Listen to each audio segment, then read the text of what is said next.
헌신 예배, 학생 헌신 예배 드릴 때, 저희 때도 보면 실수가 굉장히 많습니다.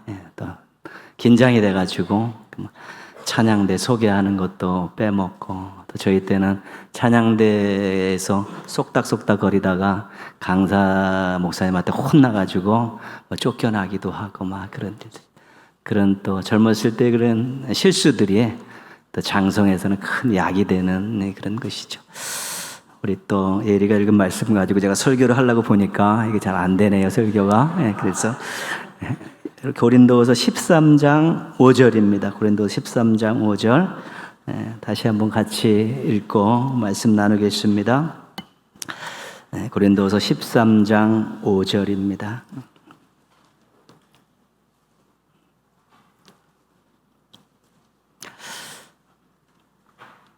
우리 같이 한번 읽겠습니다. 너희는 믿음 안에 있는가? 너희 자신을 시험하고 너희 자신을 확증하라. 예수 그리스도께서 너희 안에 계신 줄을 너희가 스스로 알지 못하느냐? 그렇지 않으면 너희는 버림받은 자니라. 아멘. 교회에 다니는 사람들이 굉장히 많습니다. 교회 생활하는 사람들입니다. 어쩔 수 없이 나오는 사람들이 있습니다. 학생들 같은 경우에는 부모님의 강요에 의해서 나오기도 하고요. 사람들이 좋아서 나오는 사람들도 있습니다.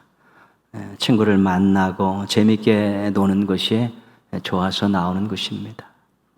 취미로 나오는 사람들도 있습니다. 어떤 자기의 재능을 발휘할 수 있는 어떤 그런 것들이 있어서 그것 때문에 나오기도 합니다. 누구든지 처음에는 다 교회 생활로 시작하는 것입니다. 그런데 교회 생활로 머물면 안 되고 빨리 신앙 생활로 바꿔가야 되는 것입니다. 교회 생활로 오래 하면 유익하지 않습니다. 남는 것도 없습니다. 그래서 교회 생활은 빨리 마감하고 신앙 생활로 바뀌어야 되는데, 신앙 생활은 믿음을 가지고 하는 것입니다. 그리고 신앙 생활은 예수님과의 관계가 분명해야 합니다. 그리고 신앙 생활은 자발적으로 해야 되는 것입니다. 우리가 계산을 하고 답이 맞는지 다시 확인하는 것을 검산이라고 합니다. 그리고 어떤 계획서를 보고 이것이 잘 되었는가 다시 확인하는 것을 검토라고 이야기합니다. 그래서 검산을 하고 검토를 해서 맞으면 좋은 계획이고 좋은 답안입니다. 그러면 그 다음 하는 일들이 그렇게 어려움이 없습니다. 우리들도 지금 교회 생활하는지 신앙 생활하는지 확인해야 됩니다. 검토해 봐야 되고 자신을 돌아봐야 되는 것입니다. 만약에 교회 생활만 하고 있다면 과감하게 청산해야 되고, 내가 지금 신앙생활 하고 있으면 더 잘하기 위해서 노력해야 되는 것입니다. 오늘 우리가 같이 읽었던 말씀 앞부분에 보시면 너희는 믿음 안에 있는가? 너희 자신을 시험하고 너희 자신을 확증하라. 자신의 믿음을 시험해 보고 확인하라는 것입니다. 믿음 안에 있는가? 이 말은 믿음을 가지고 있는가? 이것을 시험하고 확증하라는 것입니다. 이 질문을 다른 질문으로 바꾸면 그 뒷부분에 나와 있습니다. 예수 그리스도께서 너희 안에 계신 줄을 너희가 스스로 알지 못하느냐? 예수님이 내 안에 계신가? 예수님이 나의 죄를 구원해 주신 구세주이신가? 예수님이 내 인생의 주인이신가? 이것들을 확인하면 그것이 믿음이 있는가 없는가를 확인하는 것이고, 또 그것이 분명하면 자신이 지금 교회 생활을 하지 않고 신앙 생활하고 있다고 이야기해도 좋다는 것입니다. 자신을 시험하여 보는 것입니다. 나는 예수님께서 나의 죄를 위해서 십자가에서 죽으셨다고 정말로 생각하고 인정하는가? 나는 예수님께서 내 마음속에 주인이시고 내 인생의 주인이시라는 것을 조금도 의심하고 있지 않는가? 나는 예수님 때문에 구원받았다는 것에 대한 확신이 있는가?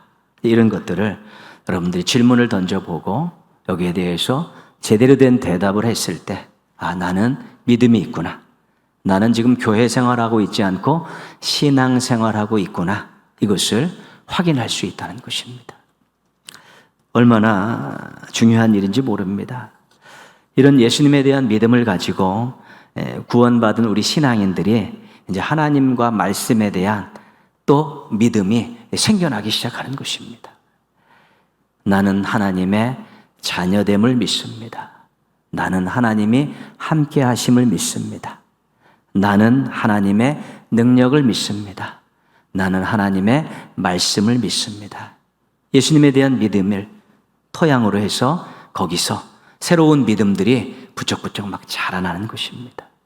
나는 예수님이 나의 죄를 위해서 죽은 나의 구원자이심을 믿습니다. 그런 믿음이 생겨나기 시작하니까 나는 하나님의 함께하심과 하나님의 능력과 하나님의 말씀을 믿습니다 라는 또 믿음들이 생겨나서 이제는 정말로 신앙생활하는 멋진 길로 들어서게 되는 것입니다. 이렇게 교회 생활을 벗어나서 신앙생활로 들어서게 되면 예배를 감격하며 드리게 됩니다. 그리고 기도할 때 간절하게 기도하게 되고요. 말씀대로 살려고 노력하게 되는 것입니다. 또 찬양이 막 솟구치는 것입니다. 교회 생활을 하면 예배가 중요하지 않습니다. 예배가 뭔지도 모릅니다. 기도해도 눈 한번 껌뻑 감고 그냥 간단하게 이야기하고 끝내버리죠. 말씀을 읽는데 이 말씀대로 살아야지 그런 생각이 없습니다. 큐티 해랬으니까, 암송 해랬으니까 그냥 하고 땡 끝나버리는 것입니다. 이 교회 생활하면 몸이 건조합니다. 기쁨이 없습니다. 지속적으로 할 힘이 생겨나지 않습니다.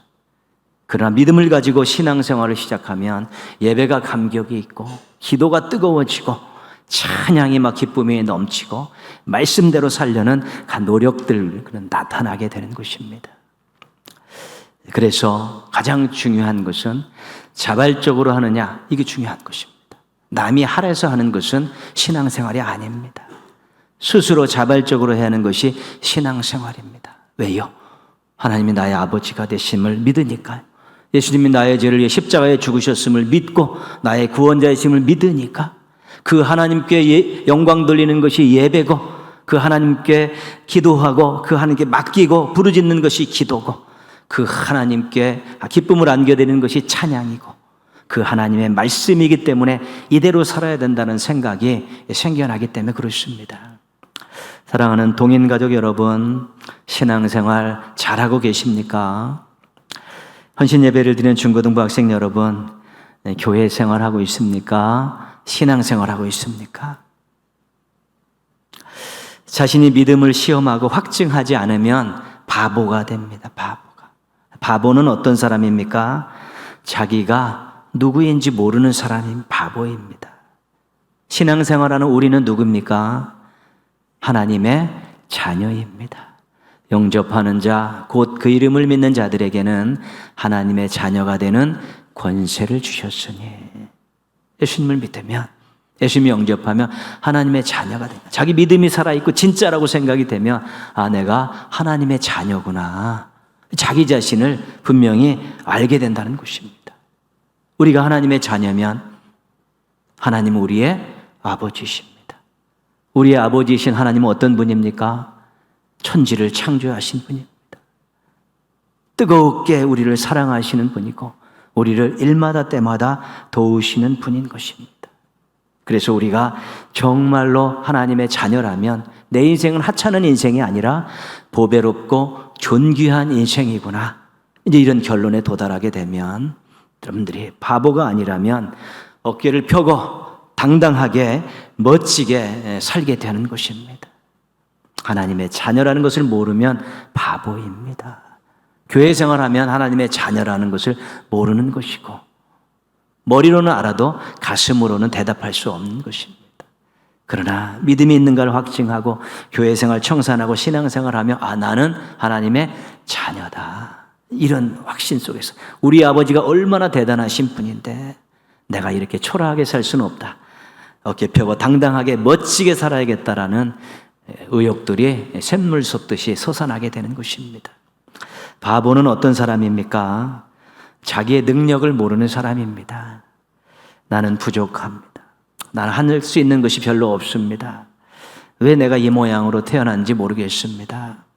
그렇게 생각되어질 수 있습니다. 우리가 우리 자신을 볼 때 그렇습니다. 부정적이고 어두운 마음을 가지고 자기 자신을 볼 수 있다는 것입니다. 그런데 성경에 보면 하나님의 자녀에게 주신 약속이 엄청나게 많이 있습니다.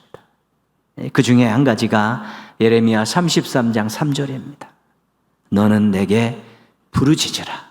내가 내게 응답하겠고 내가 알지 못하는 크고 은밀한 일을 내게 보이리라. 나 부족하고 연약하고 별별 일 없는 것 같은데 하나님의 자녀로서 아버지께 기도하면 하나님께서 도와주신다는 것입니다. 지혜를 주시고 능력을 주시고 또 은사를 주셔서 얼마든지 인생을 아름답고 멋지게 살고 다른 사람들에게 영향력을 끼치고 공동체의 사회에 공헌할 수 있게 살 수 있도록 하나님께서 만들어 주시는 것입니다. 그래서 하나님의 자녀로서 아버지 하나님께 기도하면 예전에 맛보지 못했던 기쁨들을 맛보게, 예전에는 하지 못해서 벌벌 떴던 것들에 과감하게 도전할 수 있고요. 절대로 올라가 보지 못했던 그런 경지에 올라가서 새로운 기쁨과 인생의 참된 맛들을 맛볼 수 있는 것입니다.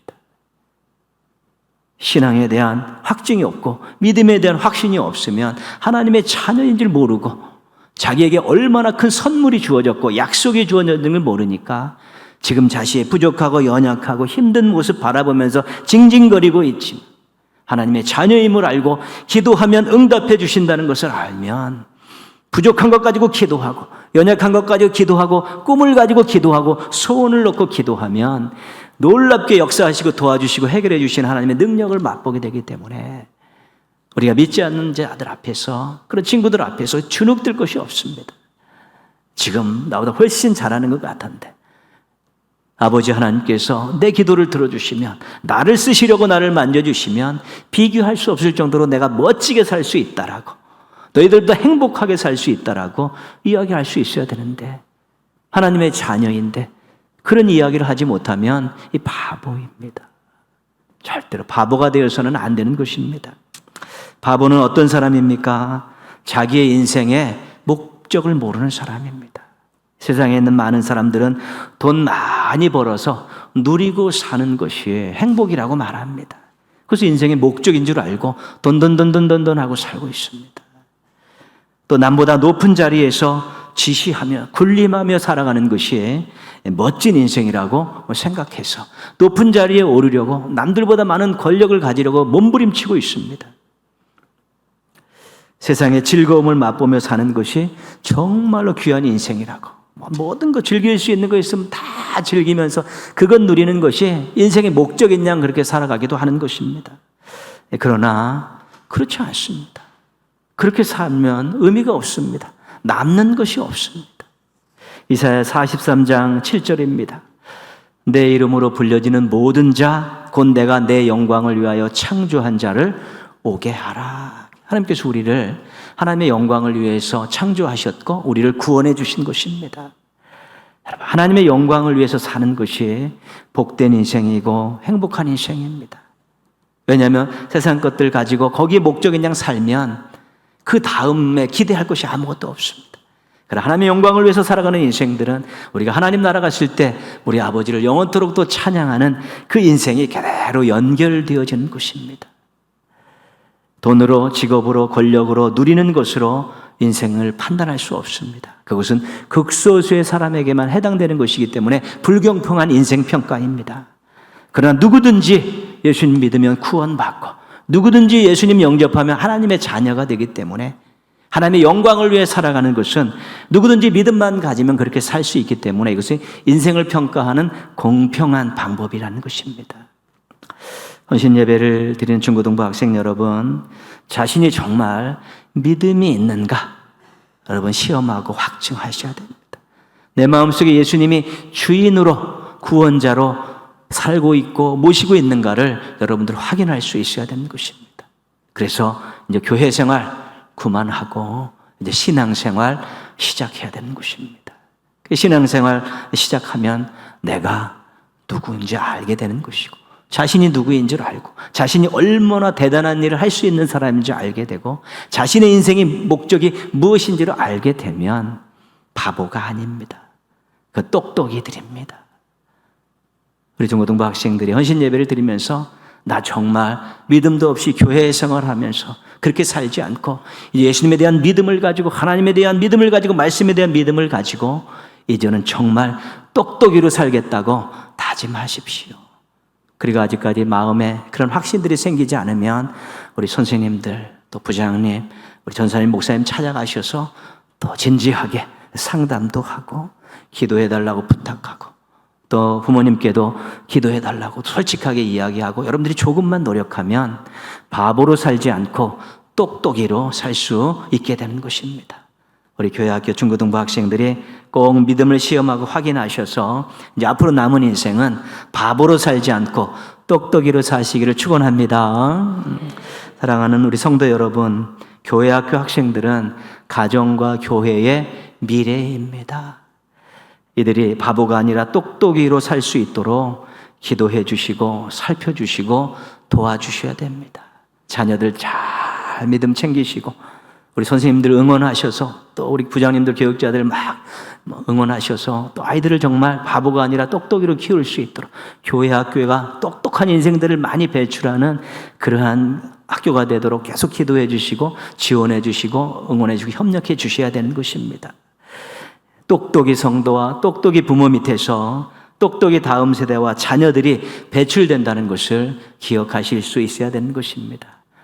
우리 교회학교, 특별히 중고등부 학생들이 앞으로 똑똑이로서 멋진 인생 살아가시고, 동인의 모든 가족들도 우리 똑똑한 다음 세대들과 자녀들을 많이 배출하는 행복한 성도들 되시기를 주님의 이름으로 축원합니다. 기도하겠습니다.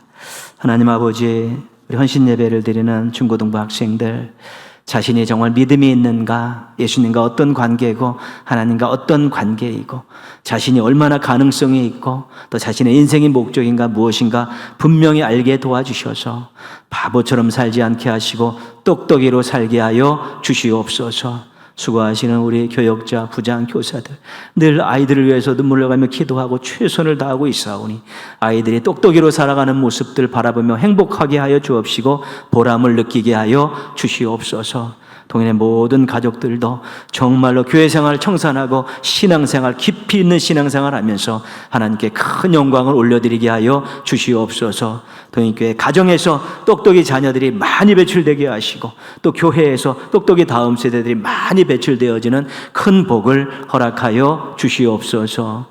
예수님의 이름으로 기도합니다. 아멘.